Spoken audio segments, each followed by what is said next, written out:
We were recently very honoured to be guests on a really beautiful podcast called Mumma's Boys. This podcast was created by Charlie and Michael, who sadly both lost their mums to cancer. And this podcast is their way of honouring the amazing women who raised them by sitting down with mothers from various walks of life and hearing their stories. We talked all things IVF, delved a bit into my postnatal anxiety, and also just what it's like building a family as two mums. If you're navigating fertility, new parenthood, or just figuring yourself out in the middle of it all, we really hope that this makes you feel a little more seen and a little less alone in the sheer madness of it all. It is an audio-only episode, but we didn't want to miss the chance to share it with you because it was a really important conversation, I think. This podcast was recorded on Wurundjeri land and Kaurna land, and we acknowledge the traditional owners of the land and pay our respects to elders past and present and to 50,000 years of motherhood. We have got with us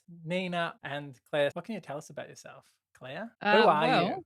Who am I? Gosh, that's a very good question. At the core of it. Just At the the light, core. Just the light. Easy. Well, I'm a dog owner. We have a golden retriever. So yeah, dog owners, parents, poor parents first. Poor parents. Poor- P-A-W. Parents. Gotcha.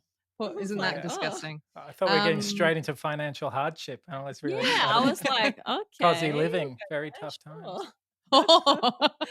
I get it. I'm Okay. still hearing PAW. No, yeah, that's great. We're very poor parents. Yeah.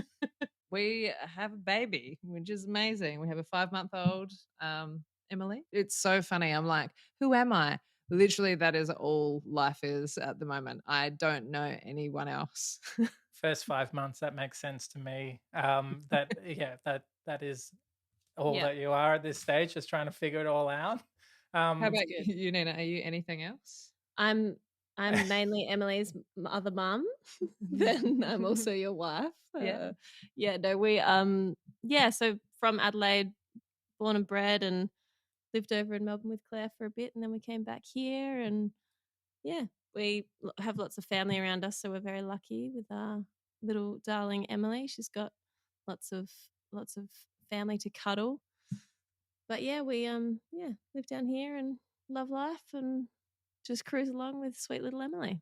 We're so happy to have you both with us, and we're really excited to hear about Emily. And I know that you have shared your story about IVF and that journey, and that's at the Mcsaras, THEMCSARAS. Don't tune out right now, though. I should have done that at the end. God, we've lost them. We've lost half our audience. I'm going to jump in then, and I'm gonna explore this because I think for me, you guys are part of a new generation of parenting, right? Like, A gay one. yeah, but that's what I mean, right? Like, you're part of the first generation where that is just like a totally normal, accepted thing in society, and that's really exciting, and it's also really interesting. And I want to know for you guys, did you have, as you were growing up, an idea of what parenting looked like, or that changed for you at a certain point in your life, or did you sort of just kind of roll with the flow? That's not a phrase or anything. But I definitely thought about being a parent as a young kid. I remember in high school I used to keep journals, and I remember even writing about what I would want life to look like if I were to become a parent.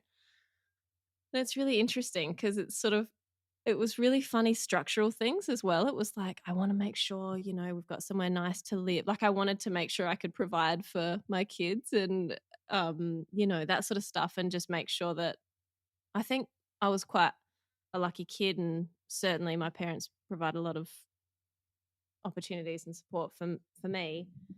I was a sport fanatic, so I was very lucky to always be driven to soccer and all of those things. And I remember thinking, I really want to make sure that I could provide those things, if I were to have kids and all of that. But it's just funny because in my head at the time, I didn't really think about the fact that I was picturing a female partner next to me and how would we get to those children, and like it's the other side of the journey.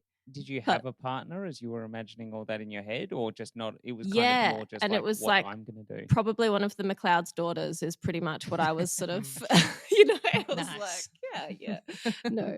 But yeah, I think I did. I sort of I think I actually would picture like reclining on a back porch, like a back veranda, like, just being in your yard and your space and hopefully having that luxury and just being able to, provide a nice space and cook good food and things like that. That's sort of where my mind would go. And are there horses involved? Because it was We've with got one a of McLeod's we've got daughters. a little golden, what, in my dream or in Yeah, my in now your dream. reality? In your dream.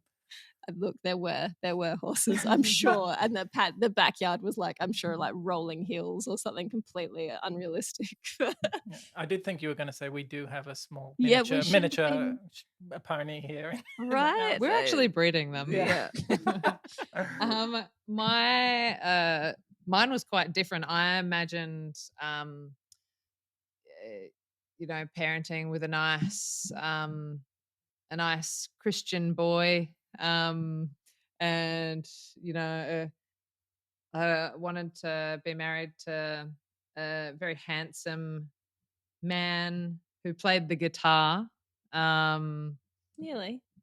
That was pretty much it when I was a kid. But yeah, then once I kind of, I guess, realized, oh, I'm gay, it was just non-existent. Like the idea of motherhood was completely unattainable because that's something that, you're saying about how it's like normalized now and much more accepted, but that certainly wasn't the case when we were growing up and in young adulthood. And I think it didn't even feel remotely possible until the Yeah. yes vote came through. Mm. And marriage equality, that was such a, for me, just such a, like, oh, we can be like the majority, even though it was horrible experience to go through that whole thing. But it was like, oh, the majority of people, not by much, but the majority of people Don't hate us. don't think we're yuck. Yeah. It's an ask- interesting thing actually, you saying that, because my childhood thoughts, dreaming about becoming a parent and all of those things, because I'm one of 5, I'm the youngest of 5 as well. So I think, well, certainly for me, growing up in that family with lots of siblings and things, I always thought, oh, I want to have kids and all of those sorts of things and make a nice family home. But in my 20s, I think probably from maybe the time I was 18 until, the yes vote pretty much, or until you and I got together, it just didn't seem like a reality. It just stopped being, it was just, don't think about that because it won't be an option. When was the first time It's interesting. it felt like it was an option? Was there, aside from the yes vote, was there like a couple that you saw and you went, oh wow, someone in the public eye or something like that, and you're like, this can happen? Or how did that sort of slowly turn into an idea of a possibility? I think for me, it actually, probably my, like, around the time Claire and I got together, but also maybe in my late 20s when I became, I was an auntie very young because my eldest sibling is older than me by about 14 years. But my brother and I are quite close in age, and he and his partner have 3 children. I think becoming an auntie to my brother's kids, who I saw them all the time, I was just closer to them in proximity, if anything. It was, just saw them more often than I saw my other nieces and nephews. And that's when I sort of started hoping that I might. And then it was a year or 2 after that I met Claire. So more so, I don't think it was anyone famous for me. Like, we had friends growing up that were gay. Mum and dad had family friends. So it was always, I've always had, a lesbian couple in my sort of immediate family friends circle. So I think I saw that and thought as a kid, I just thought, oh, what a lovely family. And obviously they were my favorite of mum and dad's friends because I was, secretly like, oh, I might be one of them, it's always the thing. And were they? Did they have a kid, or like were they? They did. their children, so one of the women, she had kids from her first marriage, but then she realized after having 2 children with her ex-husband that she was a lesbian, and they sort of cracked the joke that, you know, he and she, they remained great friends, but they cracked the joke that one of them should have tweaked to it when she was like the cricket captain, and she'd always be like the last, getting like the captain out and all of this stuff. It's quite funny. But Sports. Sports. Hey, Sports and lesbians, am Can I I right? just jump in? No. Just to clarify for any listeners that because we say it without thinking twice, but the yes vote, that was, what year are we talking there? That was that 2017? I was going to say 2018? 16. Was it 17 or? We got together in 2017. It was 2017 then. Yeah. Yeah. Because it was 2017. not long after. And I was like, oh my God, I'm going to marry Nina, who I just got together with. Yeah. So Right. just to put some context around that, because I think the years of all the, you know, you hear about all this stuff through history of when things happen. So you guys, when you're talking about, oh, this was never going to be an option, we're not talking about, you know, the 1990s or No. 80s or 70s. You're talking about Yeah. like, Recent. yeah, you're talking about like the 2010s. And I mean, for us, that's crazy. For some people, that's crazy for other reasons. But I think it just puts a really nice context around, like, man, this is only a decade ago that you guys were going, I'm probably not going to be a mum with my partner of choice. Mm. And it's funny because it's not like you have to be married to have children. It's just, I think it just became a thing in my mind. I don't know. It went from, in my brain, it went from me feeling like probably most people are homophobic to, oh, you're actually in the minority if you're homophobic. That's what it did for me. And I was like, oh, now I feel not like, oh, now we can be married, so we have a child within wedlock, but like we just safety for a child, because I'm like, that's something that I had been frightened of. It's like, why would I want to bring a child into a family that's unsafe? But yeah, I think that's what it made me feel so much safer to exist as myself, to know that the majority of people are, not bigots. Yeah, totally. Did you feel? But you know, obviously, there's still a long way to go with all of that, and it's not like everyone's able to comfortably walk around as themselves and feel safe. And there's still like places that, you know, within Australia that I still wouldn't feel safe. And I think that's the thing that I have realized not everyone realizes, that it's scary. And there's sometimes that, you know, it's like, that's a scary thing with parenthood, because I don't want Emily to grow up with like feeling any kind of shame around her family. But there are still places where it's like, are we safe? And that's has always been a thing that I've thought about. Have you had experiences of that, or has it been mostly positive since Emily's come on board?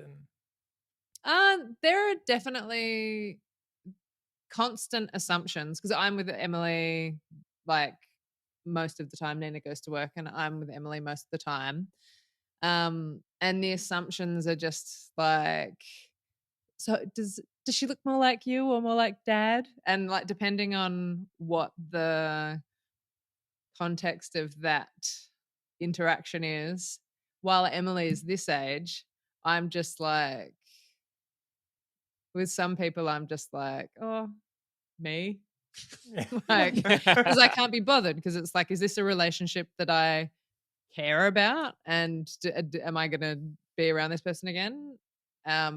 Do they seem like they might be a bigot? Like, it is still a thing. And that's something that Nina and I have spoken about a lot, because it's like, once Emily is old enough to know what's going on, I'm not going to be like, oh, whatever.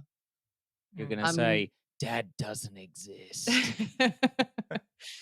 Be like, stop asking me personal questions that make me Or- feel weird. Or even that thing of just being like, oh, our donor, or and like helping with that language, be like donor, yeah. or like that to try to help people with that. But it is sort of that it can become exhausting when you're forever. Yeah, it depends on the Attention. person. Yeah, like with exactly. most people, I'm like, oh no, actually, Emily has 2 mums, but she definitely looks more like me at the moment than our donor. Yeah. Or something like that. But yeah, there's a lot of assumptions. And having Emily has made me way more has made me more open with who I am. Because I don't want to be in this habit of just ignoring it, because I don't think that's going to be very good for her and her identity.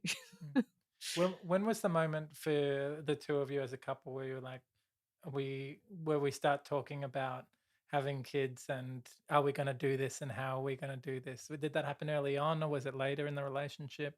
We spoke about it early on, absolutely. But I think it became a reality probably after your appendix burst Yeah, is when and that was what, 2-3 years ago. that was 2020, January 2021. That's right. Yeah. And so Claire's appendix burst completely. It was misdiagnosed and, went on for a couple of days being misdiagnosed and, was completely disintegrated by the time they went in for surgery. So what's usually a 45-minute surgery was like 4 hours. So it was this quite major abdominal surgery. And, absolutely gone untreated, that will end your life. So it was sort of, Claire had a lot of discussions with specialists around that time of, if you do want to have children, you might have some complications because of the scar tissue across her whole abdomen. They were like, there could be a lot of scar tissue and it could mean you might not be able to have kids. So if you want to start trying as soon as you can. And it was also that you would need like IVF essentially. Yeah. It wouldn't be. That would be highly unlikely. The IUI.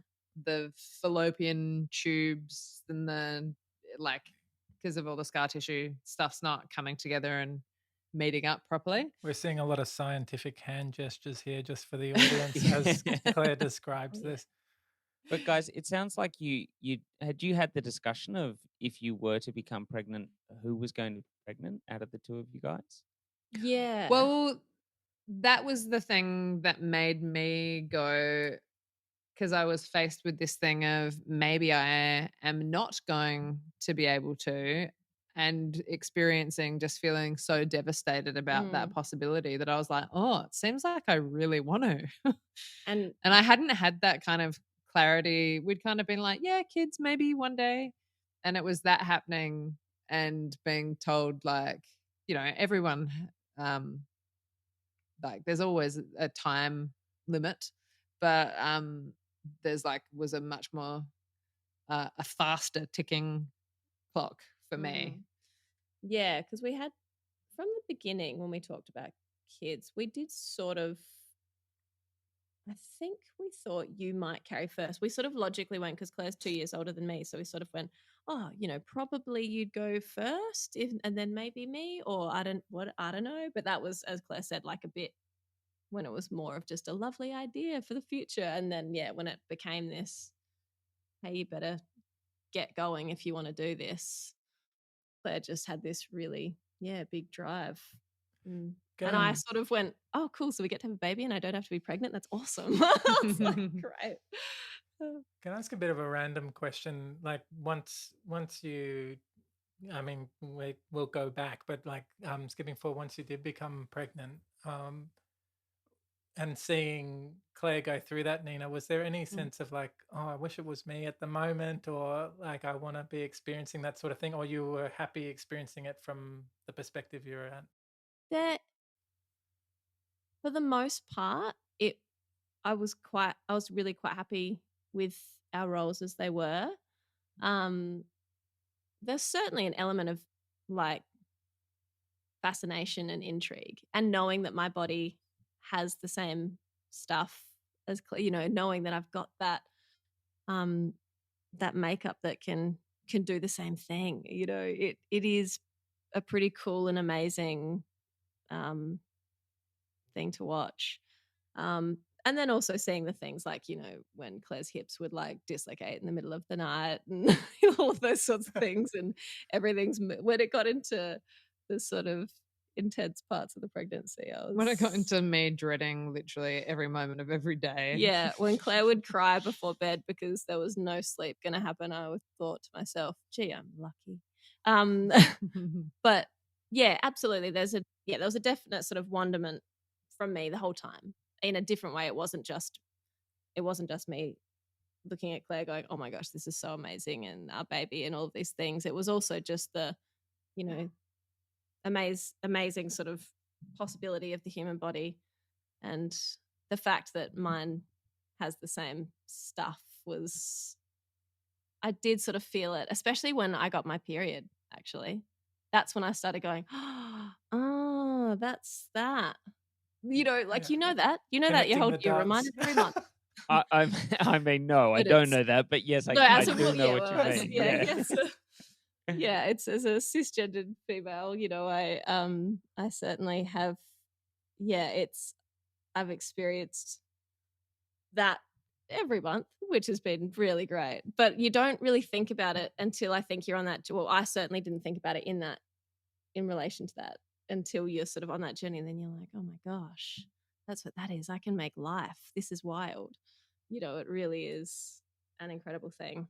So cool. I imagine, Claire, there were a few times where maybe you were like envious of the other role, or was it? Do you know, it's so interesting because it sucked so much. Like being pregnant was so challenging, and having the baby was very challenging, and the what's that word? Fourth trimester. Aftermath.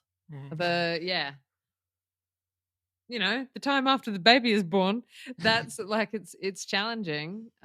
Healing and recovering and all of that, it is tough, but I'm still like, yeah, would do it again. Yeah, Claire would go Like, again. and even when it was at its most difficult, when I was suffering like quite a lot, I remember thinking like, this part of the suffering will be over like so soon. Even when it was like 6 months, I was like, it's only 3 more months of feeling these kinds of things. And, the suffering changes. But it felt so different.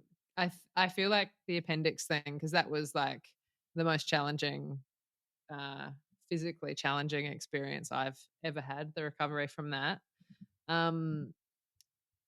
And I feel like in some ways it was almost like a blessing to have gone through something that was so shit, and I didn't know if I was ever going to feel better, or if I was going to die. But even in the recovery, like that pain can stay forever. And I don't know, this just felt different because I was like, oh, well, I got through that. I can do this. Yeah. So no, I was happy to be doing it, and I'd do it again, even though it sucked.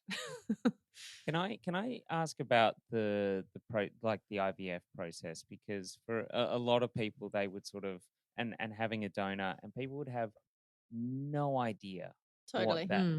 what that looks like, what that is, how that all Yeah. works in this country. Well, Yeah. if people want like a lot of detail about that, they could always go to look on our YouTube channel.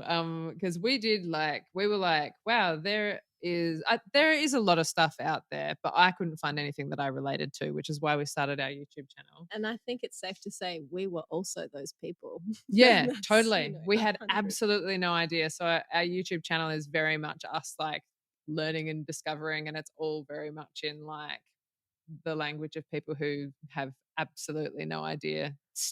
I still don't really understand what happened. Oh, sure. No, but I don't. And I think that's kind of the beauty of what we did on our channel.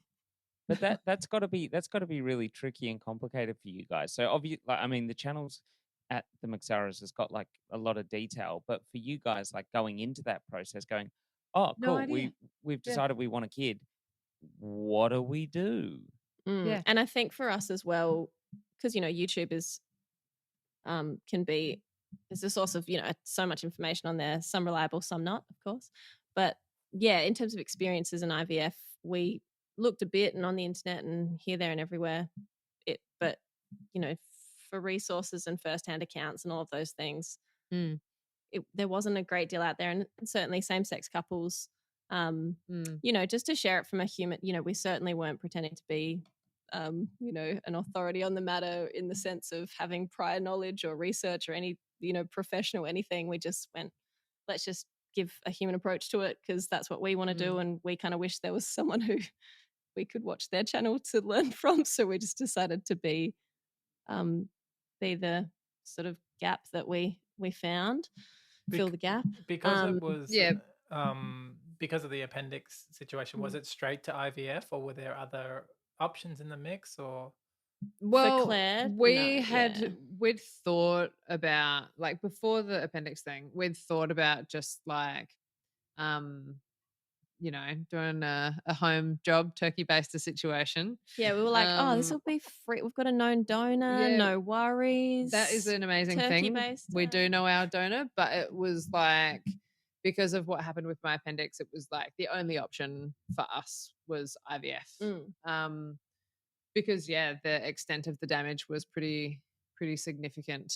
But yeah, it was hard knowing where to start and like knowing what to do. But we were really lucky to have a friend, someone whose dog I used to walk. He is a gynecologist, and he recommended this really great fertility specialist, and she works with a lot of complex cases and is amazing. So we were really lucky. She was also really expensive. But is this why you're one poor of the parents? That's why we're poor parents. Yeah, exactly. Yeah. But one of the, I mean, I don't think it's particularly cheap, whatever way you go with IVF. But like, one of the things we were really lucky with, though, was that typically same-sex couples are, I think it's changing this terminology, but infertile, like it's called socially infertile, because we've made the social decision to be gay. So there's no Medicare rebate for most people, most same-sex couples. That is shocking. And single people, like people who are single parents by choice, which is just totally unbelievable. But because of my appendix, I was infertile for other reasons as well. So we did get a bit of a rebate from Medicare. It's not like, doesn't touch the sides of it, but that was a massive consideration as well, with thinking about, like, are we going to go again? And does it make more sense to go with the infertile one again or not? Because for financial reasons, it's been an interesting thing. But one of the things, wow, I just went right off on a tangent. It was a cool tangent. I'm sort of swinging with you like a little Tarzan. I feel like I've just had coffee, but I definitely haven't. Yeah. What was I going to say? Something about going through the IVF journey and learning about how to get someone on the donor registry as well, and those that process in itself, because there's lots of different ways, depending on what people might, if you have a anonymous donor, it's a totally different process to having a known donor. And to get someone on the donor registry, some people don't. If they have a known donor, they will just do it and have an agreement or whatever it might be. and you can, love and trust and know your donor as well as anything. But we do, but we certainly, just wanted to go down all of the supported official sort of routes and But only once we knew they were there. Yeah. We were totally just going to do it at home. Oh, for sure. And then we started learning about it and the complexities that can arise and all of the things and, birth certificates. And so I get to be the other parent on the birth certificate and all of that stuff. And it's all just, it was just all taken care of. Yeah. And also there was, the counselling. Fertility counselling, was it called? No. Yeah. Is that what it was called? Fertility counselling. Yeah. And when Claire and I were on the way there, we were filming a video going, are they going to judge our ability to be parents, or what is it? What is this whole counselling? Obviously that's not what's going to happen, but it was, you just I don't have think no that idea. is obvious. We felt really judged. And then we went in and we were like, oh, this is the most supportive, informative, brilliant conversation. And you have, multiple sessions, and it's just such a supported and informed setup, and it just helps the couple conceiving a baby and and also the donor. Donor and donors, if they have a partner and things like that, it's everyone's involved in the conversation, and it's very transparent and very sort of I suppose resource heavy. There's lots of look at all of these different websites and all of the research and everything that's it's just brilliant. Studies that have been done on donor conceived children and outcomes for children, and it was really approach helpful. Conversations about having a donor, whether they're known or anonymous, and it's all very focused on the kid as well, and that was really great because it's at the heart of it is what's best for the children in these families and what they're going to need in that process and throughout their lives. And such a cool thing to hear about, having not known much about it. I mean, to be honest, from somebody who hasn't been through that process of IVF, just thinking about what I have heard is how hard it is and how it doesn't go right and how people have to go through multiple rounds of IVF. Was that your experience of it, or was it? I think we definitely had some very difficult times, but we were so lucky. We did 2 rounds of IVF. The first round they retrieved 18 eggs from me. I think it was 13, 18, something like that, eggs from me. And then what happens is over the following 5 days, you get phone calls every couple of days letting you know how many have died, which is really not viable, but essentially, that's it. Yeah, not viable, or which is not the eggs. So they take the eggs out, they fertilize them, and then so I found out I got 5 were successfully fertilized. Hooray! But also from 18, a little bit not what I was expecting. It was really shocking to me that it was so low. And then the next day, one of them had not made it. And then the next day, another one had not made it. And we ended up with 2 from that round. So from 18 down to 2. And it was heartbreaking every time I got one of those phone calls. And we did an embryo transfer, a fresh embryo transfer, and the other one was frozen. And then we did another that didn't work, and that was totally devastating. And I was like, wow, I was so shocked by how devastating that was.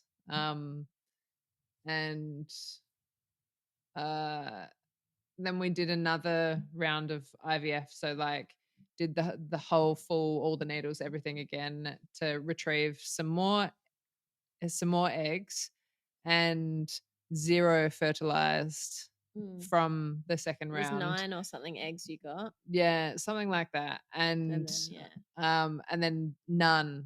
And I was like, oh my God, because that's thousands and thousands of dollars and also devastating.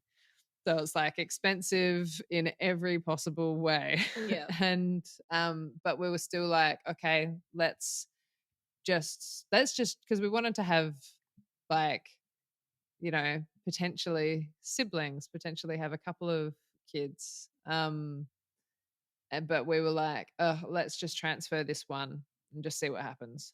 Fuck it. And now there's Emily. That was Emily. And so we were so lucky in that regard. It was really fast compared to what I have heard from a lot of people. And yeah, while it was expensive for sure, it's like some people do, you know, a dozen rounds. Yeah, we were very And lucky. Yeah. yeah. So we definitely So- feel super grateful. But even though we feel very grateful, it still sucked. Yeah. And the physical toll of doing all of that shit to your body is like, it's pretty huge. So with that It's- as your history, what does it feel like now to be mums? Oh, it's the best. It's the best. It's like, it's so challenging. We're both just trying to think about But- what we were interested in before Emily. Yeah, seriously. I do nothing else. And it's like, No. you know, hang out with Emily all day. And then like she goes and has a nap or she's asleep and I'm like scrolling on my phone looking at photos of Emily. Like, Yeah, oh, it's funny. I'm obsessed. But yeah. But also like I have had postnatal anxiety and that's like a very real brutal thing. And I thought that I was just doing totally fine because I was like, I have such a strong bond with her and I just think she's so cool. And then, yeah, we were having a lot of trouble with, I don't even remember what, like getting her to nap, not on me, During the day. not on me. And I had an appointment to, about that with a sleep consultant and she was like, you sound like you're not doing very well. And I was like, no, I'm totally fine. And she was like, how's the baby sleeping? And she is sleeping very well. We're so lucky. She sleeps well at night. But she was like, and how are you sleeping? And I was like, oh, I wake up like probably 10, 15 times a night to check on her. And she was like, okay. That's not very good. And I was like, oh, I totally just thought that was what we were all doing. And she was like, it's normal, like in the first period of time. And then she was like, it's beyond the scope of what we'd call normal now. And now it's called something else. Abnormal, I think. Is that what they use? Did they use that word professionally? Abnormal? Yeah. No, I don't think they were. They were like, that's really weird. Yeah. That's so Totally weird, shamed Claire. you. Totally shamed you. Yeah. Yeah. No, it was an amazing thing. And just having it named made such a difference for me because my parents were here. There was this one day that I remember so clearly. And I was struggling leaving Emily at all, like being not in the same room as her. I was just like, oh, I need to, like, the monitor is here now to make sure she's still asleep, but I'm not checking it for breathing. And I was like looking for breathing nonstop. And my mum was like, Claire, you need a shower. I'll watch the monitor and you go have a shower. And I remember being in the shower and just like trying so hard to relax and imagining my mum running in with Emily dead to the awful. shower. And I was like, I thought that at the time. I thought about it and I was like, oh, crazy girl. And then when I was telling this person about that a few days later, hearing it out loud for the first time, I was like, oh my God, that's like pretty dark. And it was only after you'd spoken to like the professional CAFs, I'm assuming, or something, wherever it was, whichever service. It was someone through Parent Helpline, Oh, there you go. which is a wonderful service. And it was only after that you told me, and you came that night, and she sort of said, "Oh yeah, did I tell you I had this really intense moment and all of this stuff?" And I sort of just thought, that's so awful. You can't even go and have a shower. Whereas, and I remember you saying to me, "How often are you waking in the night, Nina?" Because I'm, because in the beginning, I think first few weeks, quite often you'll hear from new parents, it's you wake up, oh gosh, they're okay, they're making funny noises, they're doing whatever else, you're gurgling away, and everything changes so quickly day to day with a baby, and especially first time parents, it's sort of like, oh, what are they doing? Okay, they're fine, they're absolutely fine. Okay, great. You know, but it quickly lessened for me into like the numbers of how often I was waking and how often Claire was waking, and it just it was Yeah, she was interesting like to 3 sort of months, observe. 3 months old, and I was still feeling that way, like all the time, and like driving in the car and having to pull over to check that she was breathing and stuff like that, and I just was like, this is what everyone's feeling like. And just having, I was like, whoa, because I have like lived with kind of a bit of anxiety over the years anyway, that I felt like I knew the things to look out for. But I was like, oh, I've got such a strong bond with Emily.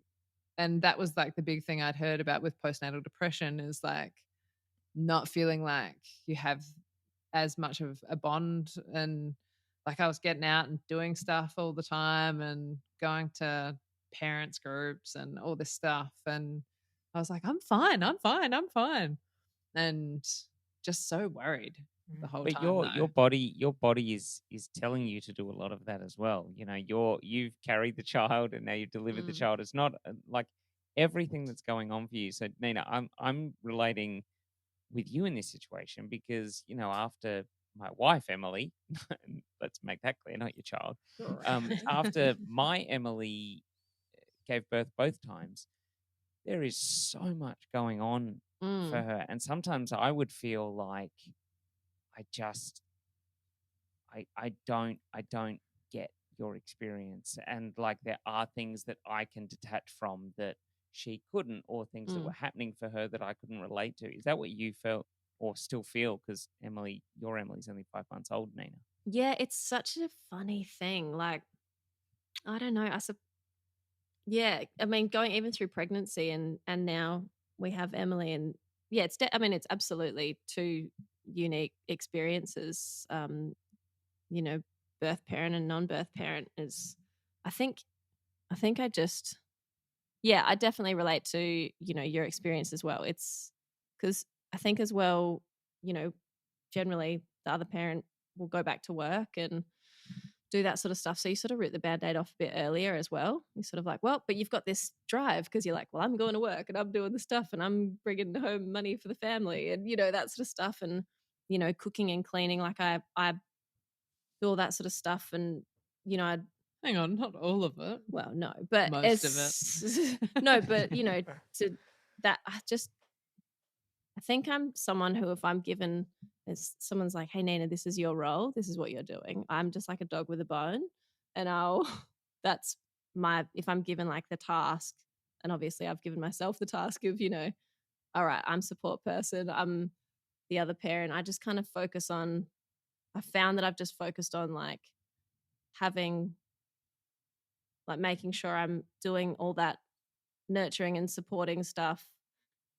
And I think, yeah, I think in that, when there are those moments that Claire will experience these really intense emotional or physiological responses, I don't have the exact same feelings that Claire will, but I do, I just try to make sure there's space for her to feel everything she's feeling. Because, yeah, it's that. And I think as well, obviously pregnancy and having your period are two very different things, but being a female and going through things that females go through, and having those highs and lows and having that emotional experience and physiological experience, it's certainly like I can relate in a different way, I think. And certain emotions, highs and lows, it's like, okay, I can see a pattern here. It's, when you and not to say that, women in periods are highly emotional, la la la. I just mean you do have different experiences as a female in a same-sex couple, I think. And I think maybe I really get when Claire's saying certain things about, I'm feeling super, like she might say, yeah, I'm feeling super overwhelmed, or I'm so worried about Emily, or things like that. And I feel it, but I can also, I think it's, yeah, you're just I just feel like I'm just the support person there, and trying to just make sure she's got, yeah, it's definitely different. I just try to make sure that she's got that space to go through it all. I'm also like typically even before being pregnant, before having Emily, before being pregnant, like I am historically the more cooked one out of the two of us, though. Like, That's great. well, you're always a little more steady than me, Steady as shit. which is helpful. Can relate to being cooked. And I wanted to ask, because this weird way to put it, but I feel like postnatal anxiety doesn't have the same branding as postnatal depression. Like it's out there, people talk about it more. Did you find that you'd heard about it much? It sounded like from what you were saying, that it kind of crept up on you, and you're like, oh yes, I am experiencing this. And when it was named, it was like, Yeah. that makes sense. Yeah, because I was looking out for postnatal depression, Yeah. and I don't think that that's what I experienced. Yeah. I think I experienced postnatal anxiety, and sometimes people have both. Sometimes people have one or the other, or none. If there's anyone who's And listening who can relate to it, like if you don't mind sharing, like what were some of the things that you did for yourself to like that's helping you through that process? I contacted a really wonderful organization called For When, that can help do a mental health assessment and also just provide immediate mental health support. And they were able to help me find a psychologist that specializes in these things, that's like bulk billed, which is amazing.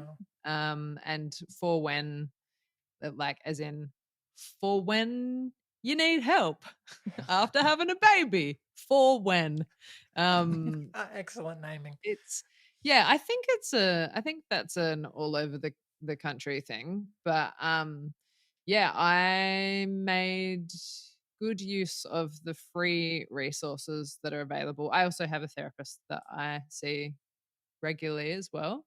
But just like connecting with other parents as well, I have just found so helpful. Like in parents groups and stuff. Yeah. I was gonna say you're sort of the couple of groups that she's made some good friends. You made some good friends through those groups, and I'll sort of come home and Claire will tell me like, oh, I had this great conversation with such and such today, and it's sounded like it's been really helpful for you in a way that it's a conversation as well that I think is really unique and special that you've had with people that have had that same sort of experience. Who are going through similar things at the same time. I think that's a really, like, I don't know very many people that have young children. But also sharing stuff online has been really helpful. Because through doing that, I have had a lot of people that I do know that I probably wouldn't have had these conversations with, reaching out and being like, yeah, same. And yeah, that's been really nice. But actually going and seeing people in the flesh is very nice as well, because a lot of my supports, I lived in Melbourne for 10 years, so a lot of my loved ones are over in Melbourne. But yeah, like also accepting help, and just allowing it to just be what it is. um It's pretty good. it's an ongoing journey though, right? Like, I mean, Mike, you would have a really good idea of this in the line of work that you're in. Because But I'm cooked or because of my professional experience? your words, mate, not mine. Your words. Yeah. But it's that thing, right? That it's ongoing, and it's whatever stage of life you're in, it's just gonna change and morph into something different, and you just gotta Recovery keep is a working at journey, it. not a destination. Oh, there we go. I don't know if I heard that somewhere. I can't claim that as my own, but I'm definitely. genuinely asking you a question, and you're No, chipping I'm yeah, in. I'm not yeah, I'm not meaning to make light of it. Like it's such a, I mean, to speaking as somebody who is also cooked, like to actually manage that anxiety and that kind of like low level panic that's just there all the time. It takes a lot of consistent kind of maintenance and work and connecting with people, like you're saying, and doing, like, being in the moment, the present, the mindfulness, and all of that sort of stuff. Like whatever the skills are that you're working on, like it takes a lot of work and dedication. And I think I was really um like, you're so right, Claire, and sort of saying like being open to it, like it's okay, like it's not something to be ashamed of. It's just it's part of one of many human experiences that we're going through. Yours will be unique to you as well, but then being able to just like, you know, work your way through that, but leaning on the people and not kind of going through it in your own head. Like I think that's really, yeah, I think you put it really well in saying that. Just being Yeah. open And to it. sometimes it's not even like it's great talking about stuff. But sometimes it's also just great just going and hanging out. Yeah. And like just enjoying And getting outside and doing being outside and yeah.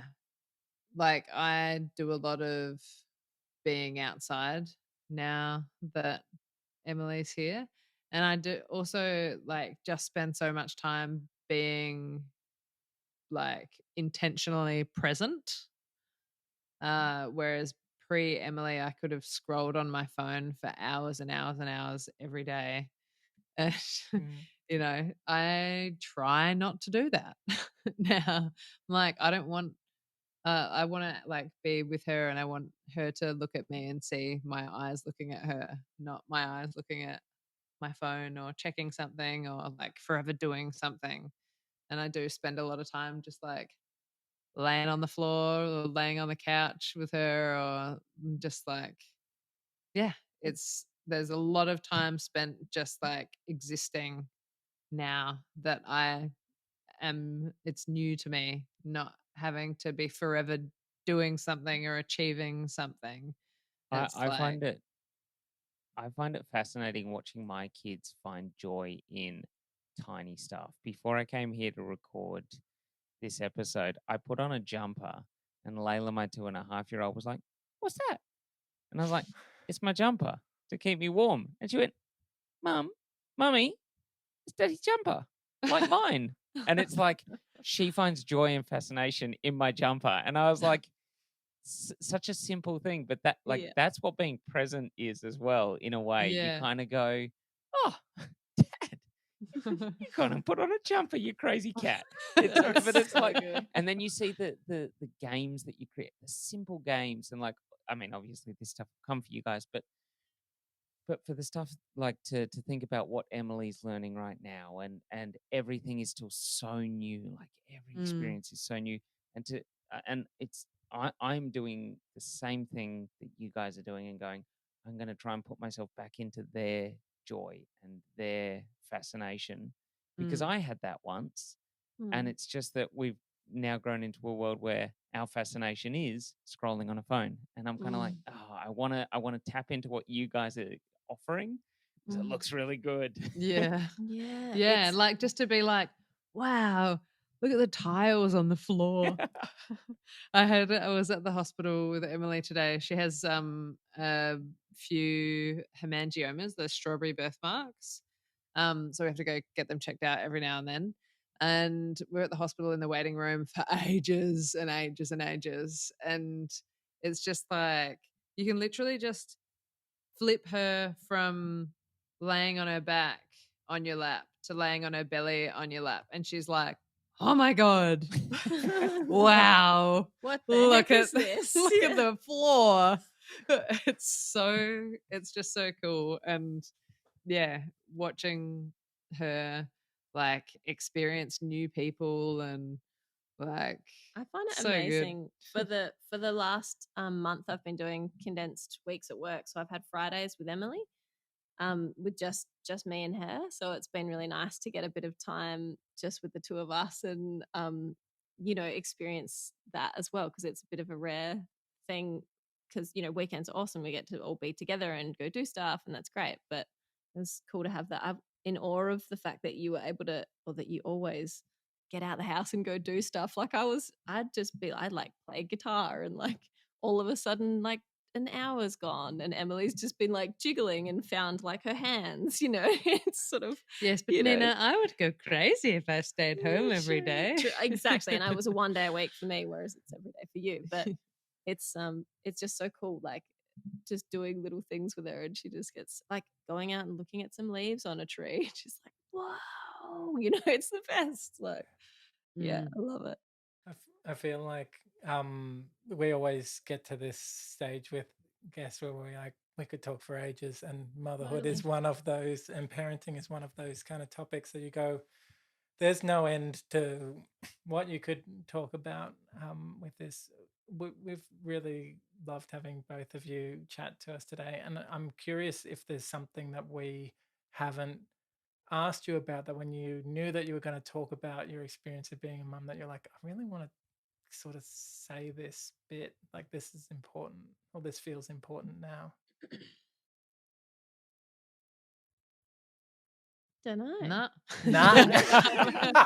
That's totally fine as Yeah. well. It doesn't have to be something. I mean, what you guys have Just given us. like Not yeah. important as well. I should take that word out. It can be absolutely trivial. Yeah.